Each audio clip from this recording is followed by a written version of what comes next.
Good afternoon, my dear brothers and sisters. We continue to listen to the high priestly prayer of Jesus during the Last Supper. And today we've heard one specific prayer from Jesus himself. I prayed not only for these, so that they may all be one, as you, Father, are in me, and I in you, that they also may be in us, that the world may believe that you sent me. Isang pagnanais at isang kagustuhan ng Diyos na maging isa tayong lahat. At hindi lang naman po ito pag-iisa na tulad na nangyayari ho sa atin ngayon. We are all gathered in this Eucharist, but this unity means the nearness of God, the compassionate closeness of the Lord in the hearts of His people. But it is not only about that.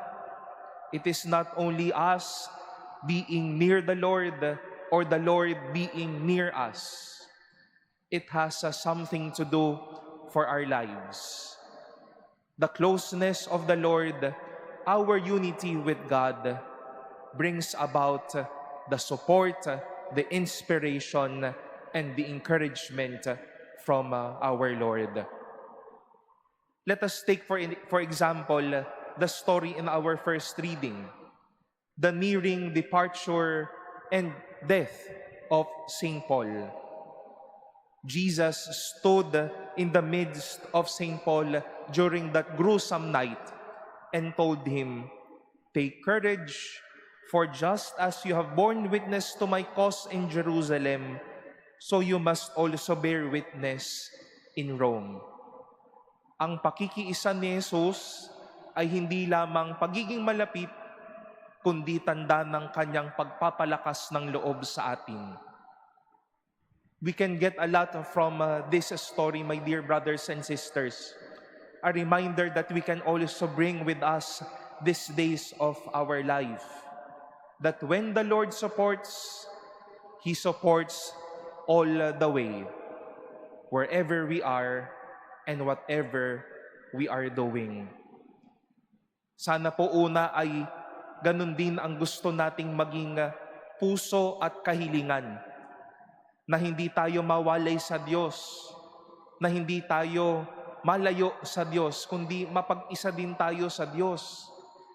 Dahil hindi lang ito pagiging malapit niya sa atin, tanda niya rin ito ng kanyang suporta at pagpapalakas ng loob sa atin. This nearness of the Lord would simply tell us as well that if you have done something well today, because I am with you, you can do it still tomorrow. If you have then triumph over your struggles these years of your life, then because I am united with you, then we can still triumph over the many struggles that will happen in the next. Kung kinaya mo dito sa lugar na ito, sa pagkakaibigan na ito, kaya mo ring ganapin ito sa pamilya mo kung nasaan ka man. This was his promise to St. Paul. You have done well in Jerusalem because I am with you. You can still do it in Rome. When the Lord supports, the support goes along the way. Wherever we are, whatever we are doing. Let us be near the Lord. Let us abide that prayer of Jesus, that we may be in them, with God our Father, with Jesus our brother. And let that intimacy be a source of our support, whatever we are doing, wherever we are in our life.